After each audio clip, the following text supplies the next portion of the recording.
لیکن یہ ایمانداری کب تک چلے گی خان صاحب؟ اگر یہ لوگوں کو فائدہ ہم نہ پہنچا سکے تو فائدہ کیا ہوا؟ آپ بتائیں، آپ خود دیکھیں کہ یہ سارے جو پہلے مافیا تھے وہ بھی نکل گئے بات.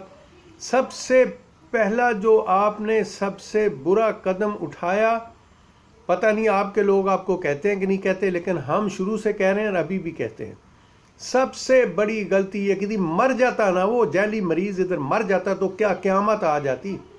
کچھ نہیں ہونا تھا. بھٹو مر گیا تھا، کیا ہوا تھا؟ بے نظیر مر گئی، کیا ہوا تھا؟ یہ مر جاتا تو کیا ہو جاتا؟ کچھ بھی نہیں ہونا تھا. آپ کے مشیر جو ہیں وہ غلط ہیں. پہلے تو آپ اپنے مشیروں کو جیل میں ڈالیں. ان کرپٹ مافیا کو جیل میں ڈالنے سے پہلے آپ اپنے ان مشیروں کو جیل میں ڈالیں جو آپ کو اس قسم کے غلط مشورے دیتے ہیں. اس وقت کیوں جانے دیا؟ دنیا کی کسی عدالت کا کوئی قانون نہیں ہے. دنیا کے کسی ملک میں ایسا نہیں ہے کہ کوئی ایک سزا یافتہ مجرم جو ہے وہ اپنا ملک چھوڑ کے کسی دوسرے ملک چلے جائے. جیلوں سے نہیں نکلنے دیتے. یہ تو ملک چھوڑ کے چلا گیا.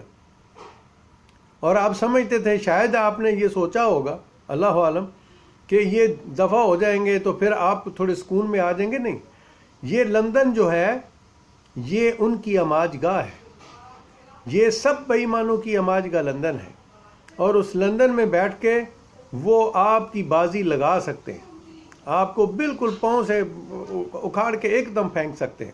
اور وہ کر رہے ہیں اور ایسا ہو رہا ہے. آپ اداروں میں بھی ابھی آپ کی ریپوٹیشن خراب ہو رہی ہے. جو مخلص ادارے آپ کے ساتھ کھڑے ہیں ان میں بھی آپ کی ریپوٹیشن خراب ہو رہی ہے.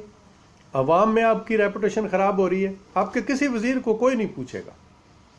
یہ سب کچھ آپ کو پوچھا جائے گا، کیونکہ لوگوں نے جو وزیر آپ کے جو بنے ہوئے ہیں یا جو ایم این اے اور ایم پی ہیں، لوگوں نے ان کو آپ کی وجہ سے ووٹ دیے. اور کتنے وعدے کیے تھے خان صاحب آپ نے، ایک بھی وعدہ وفا نہیں ہوا ابھی تک. آپ کب تک ایکسکیوز کرتے رہیں گے؟ عمل نہیں ہو رہا، بالکل نہیں ہو رہا. جس چیز کو ہاتھ ڈالتے ہیں وہی مافیا بن کے اٹھ کے کھڑا ہو جاتا ہے. تو یہ ساری چیزیں جو ہیں خان صاحب ایک ہی حل ہے. جتنے بھی مخلص لوگ ہیں وہ سب آپ کو مشورہ دے رہے ہیں.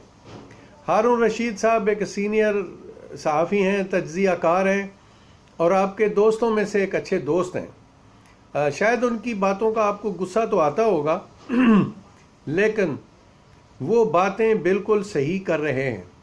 ابھی نہیں صحیح کر رہے، وہ شروع سے صحیح کر رہے ہیں. وہ آپ کو ہمیشہ آپ کو ہمیشہ اچھا مشورہ دیتے ہیں، مخلص مشورہ دیتے ہیں. لیکن پتہ نہیں آپ جس سے ناراض ہو جاتے ہیں پھر اس کی اچھی بات بھی سننا شاید گوارا نہیں کرتے.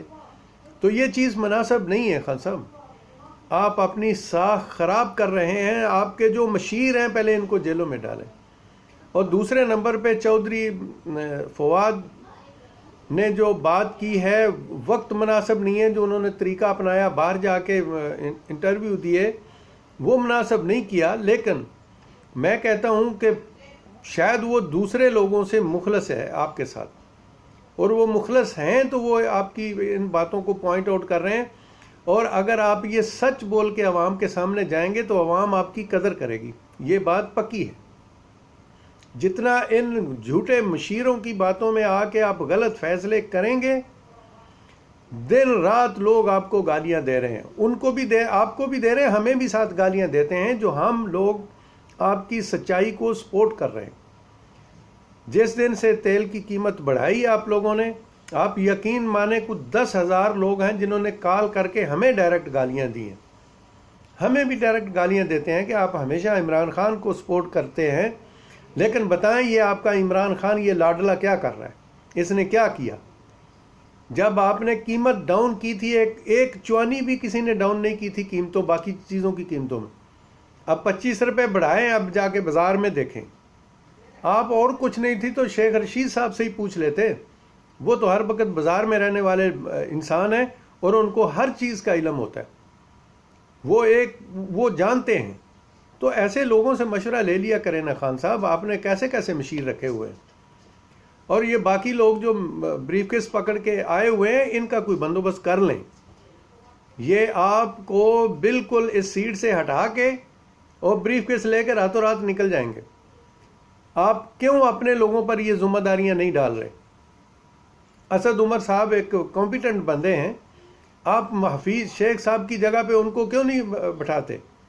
خان صاحب کیا کر رہے ہیں آپ؟ ہمیں اچھا نہیں لگتا آپ کو ایڈوائز کرتے ہوئے، آپ کو کچھ کہتے ہوئے، لیکن اگر خدا نخواستہ آپ کے ساتھ کچھ ہو گیا تو یہ سمجھیں کہ 22 کروڑ عوام کے ساتھ ہوگا. یہ بات آپ یاد رکھیں.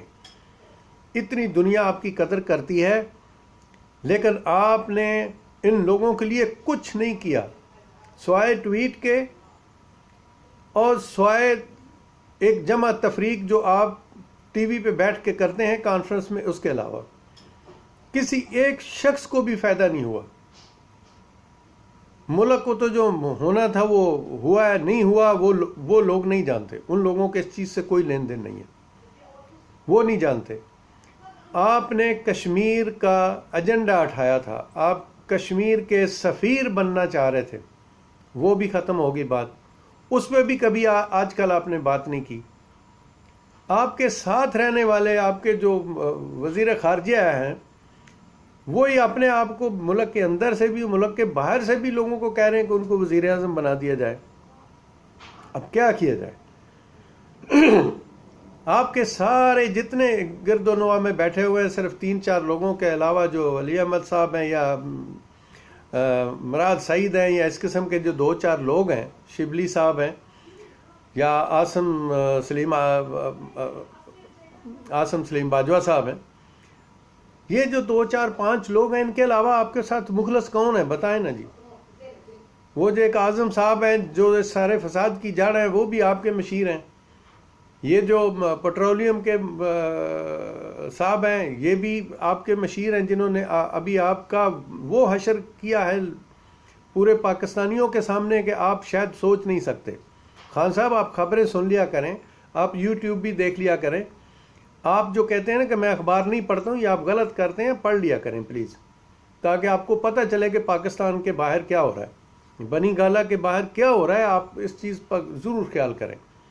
آپ کی ناک کے نیچے بیٹھ کے لوگ یہ سب کچھ کر رہے ہیں، لیکن یہ سب کچھ کل آپ کو برداشت کرنا پڑے گا.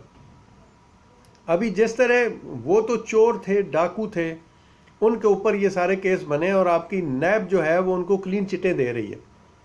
آپ کیا کر رہے ہیں؟ کچھ بھی نہیں کر سکتے. عدالتیں چھوڑ رہی ہیں، کچھ نہیں کر سکتے. جو میڈیسن ریگولیٹری تھی، ڈرگ ریگولیٹری، ان کے ساتھ آپ نے کیا کیا؟ کچھ نہیں کیا. اسلام آباد والے میئر کو آپ لوگوں نے سسپینڈ کیا، ہفتے کے بعد ہائی کورٹ نے اسے ریٹین کر دیا ڈیوٹی پہ. تو خان صاحب رٹ نہیں ہے آپ کی، بالکل نہیں ہے. لیکن یہ نہ رٹ ہونے کے باوجود بھی ہم آپ کو سپورٹ کر رہے ہیں، کیونکہ آپ جیسا کوئی دوسرا نظر نہیں آ رہا. اس کے اوپر سونے سے سہاگا وہ یہ ہے کہ آپ نے بزدار صاحب جو ہیں ان کو لگا دیا. اللہ رحم فرمائے، انہوں نے لوگوں کی زمینوں پہ قبضے کرنے شروع کر دیے.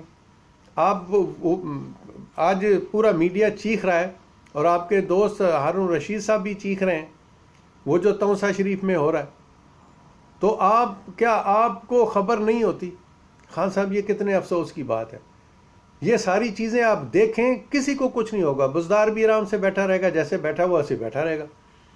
لیکن جو حشر آپ کا وہ لوگ کریں گے جو آئیں گے، وہ شاید آپ کے تصور میں نہیں ہے. آپ نے کرپشن نہیں کی، لیکن آپ کے اوپر ہزاروں کیس کرپشن کے بنا دیے جائیں گے. یہ بات آپ یاد رکھیں. جو کرپٹ مافیا سے آپ کچھ نہیں لے سکے تو اب آپ کو کیا وہ چھوڑیں گے؟ تو اس لیے ابھی وقت ہے، اس وقت کو ضائع نہ کریں. آپ مہربانی کریں، اسمبلیاں ڈیزالو کریں اور عوام کے پاس جائیں سیدھا. اس کے لیے صدارتی نظام کے لیے عوام کے پاس جائیں. اس کے علاوہ کوئی چارہ نہیں ہے. نہیں تو پھر وہی بات ہوگی کہ آپ کی داستان تک نہ ہوگی داستانوں میں. اگر آپ نے یہ کام نہ کیا خان صاحب، جو ہم دیکھ رہے ہیں شاید آپ عوام اقتدار میں بیٹھ کے وہ چیز نہیں دیکھ سکتے جو ہم عوام دیکھ رہے ہیں. اور ہمیں انتہا سے زیادہ ہمدردی ہے آپ کے ساتھ، محض اس لیے کہ آپ پاکستان کے ساتھ مخلص ہیں. آپ سچے انسان ہیں، آپ کرپٹ نہیں ہیں، اس لیے ہم آپ کو سپورٹ کر رہے ہیں۔ آپ کو کوئی نہیں بتاتا، اور آپ خود بھی کہتے ہیں کہ میں نہ ٹی وی دیکھتا ہوں نہ میں خبریں سنتا ہوں، تو آپ کیسے، آپ بتائیں نا، آپ کیا رات کو نکل کے جاتے ہیں، آپ باہر جاتے ہیں، آپ عام روٹین میں اکیلے گھومتے ہیں، آپ کو پتہ ہے؟ آپ سے زیادہ میرا خیال ہے کہ جو شیخ رشید ہے نا، وہ گلی محلے کا، روڈ کا، لوگوں کا، ان کے کیا مسائل ہیں، ان سب کا شیخ رشید صاحب کو، آپ کی پوری منسٹری سے زیادہ ان کو پتہ ہے۔ تو آپ کبھی کبھی ان سے مشورہ لے لیا کریں۔ اگر کوئی صحافی، ٹھیک ہے، ہارون رشید صاحب آپ کے اچھے دوست تھے اور ابھی بھی دوست ہیں، دوست تو وہی ہوتا ہے نا۔ محمد علی جوہر نے کہا تھا نا کہ سب سے زیادہ جو میں نے سیکھا، میں نے اپنے دشمنوں سے سیکھا۔ تو آپ دشمن ہی ان کو سمجھ لیں، لیکن وہ باتیں ہمیشہ سچی کرتے ہیں اور آپ کو صحیح مشورے دیتے ہیں، آپ کیوں نہیں مانتے؟ آپ ان چیزوں پہ ذرا غور کریں خان صاحب۔ اس لیے آپ سے ہم بار بار ریکویسٹ کر رہے ہیں کہ مہربانی کریں، اس ملک کو پہلے ہی بہت زیادہ خسارے ہو چکے ہیں، اگر خدا نخواستہ آپ کے ساتھ کوئی معاملہ ہو گیا تو یہ ناقابل تلافی خسارہ ہوگا پاکستان اور 22 کروڑ عوام کو، یہ بات ایک یاد رکھیں۔ لیکن آپ کر کچھ نہیں رہے، آپ سے گورننس نہیں قابو میں آ رہی، یہ آپ کی سب سے بڑی غلطی ہے۔ آپ اپنے مشیروں کو جیل میں بھیجیں اور کوئی اچھے مشیر رکھیں، آپ خود خبریں سنیں ذرا، تاکہ آپ کو پتہ چلے کہ باہر دنیا میں کیا ہو رہا ہے۔ اللہ حامی و ناصر ہو آپ کا اور اس ملک کا، اور اللہ تعالیٰ اس چیز کی آپ کو توفیق عطا فرمائے کہ آپ ہماری بات کو سننے کی کوشش کریں اور عمل کرنے کی کوشش کریں تاکہ آپ کی بقا ہو سکے۔ ادروائز جو حالات بن چکے ہیں اور بن رہے ہیں مزید، وہ اس کو ہم سوچ کر بھی ڈر رہے ہیں۔ آپ کیا سوچتے ہیں، ہمیں اس چیز کا کوئی علم نہیں ہے۔ اللہ آپ کا حامی و ناصر ہو اور آپ کو مزید توفیق دے کہ آپ اپنے مشن کو صحیح جو ہے وہ مکمل کر سکیں، اور آئندہ سے پلیز کوئی بات بھی کرنے سے پہلے میڈیا پہ یا کسی جگہ پر بھی اس کو 1000 دفعہ سوچ لیں، اور کسی ایسے شخص سے مشورہ کریں جو باہر کی دنیا کو جانتا ہے، جو باہر کی عوام کو جانتا ہے کہ جب آپ یہ کام کریں گے تو عوام آپ کے لیے کیا کرے گی۔